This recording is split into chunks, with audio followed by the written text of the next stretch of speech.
وہ دن کے جسے اسرائیل یوم آزادی کہتا ہے، فلسطینی اسی دن کو یوم نکبہ یعنی تباہی کا دن کہتے ہیں۔ فلسطین کی آزادی کی تحریک کیسے بندوق، انتفاضہ اور ڈپلومیسی میں تقسیم ہو کر کمزور ہو گئی، مگر اسرائیل نے حیران کن طور پر تمام عرب ممالک کہ جن میں مصر، شام، سعودی عرب، اردن، لبنان، عراق اور یمن شامل تھے، سب کو ہرا دیا اور اقوام متحدہ کے متعین کردہ بارڈر سے بھی زیادہ ایریا اپنے قبضے میں لے لیا۔ مصر کے پریزیڈنٹ جمال عبد الناصر نے 1956 میں اس کنال کو نیشنلائز کر دیا۔ اس سچویشن میں اسرائیل کے پاس اس کنال کے علاوہ کوئی اور ٹریڈ روٹ بچا ہی نہیں تھا۔ 1964 میں تمام عرب ممالک نے مل کر پیلسٹینین لبریشن آرگنائزیشن یعنی PLO بنائی، جو کہ دنیا بھر کے پیلسٹینینز کا پولیٹیکل اور ملٹری ونگ تھا۔ پاکستان وہ واحد ملک ابھر کر سامنے آیا کہ جس نے تاریخ میں اسرائیل کے سب سے زیادہ فائٹر جیٹس یعنی 4 جنگی جہاز مار گرے۔ سعودی عرب کے شاہ فیصل کی صدارت میں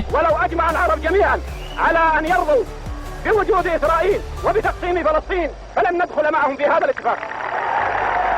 اوپیک کنٹریز نے اسرائیل اور تمام مغربی دنیا پر آئل امبارگو لگا دیا، جس سے دنیا بھر میں آئل پرائسز شوٹ کر گئیں اور یورپ کی تو چیخیں نکل گئیں۔ The shock of the Arab oil embargo rocked the American economy, creating long lines at gas pumps, images that remain seared in the national memory. اسرائیل نے اس تقسیم کو مزید گہرا کرنے کے لیے برطانوی حکمت عملی ڈیوائیڈ اینڈ رول یعنی تقسیم سے حکومت کرو کا استعمال کیا۔ حماس کو ایک دہشت گرد تنظیم ڈکلیئر کر دیا اور فتح کو ایک لبرل پیلسٹینین ریپرزینٹیٹیو کے طور پر تسلیم کر کے فلسطینی اتحاد کو سبوٹاج کر۔ مگر 1979 میں ایران کا اسلامی انقلاب اسرائیل کے لیے ایک نیا خطرہ ثابت ہوا۔ Ayatollah Ruhollah Khomeini returned to Iran on February 1st, 1979. Several million people showed up to greet him. His arrival was a turning point in the Iranian Revolution.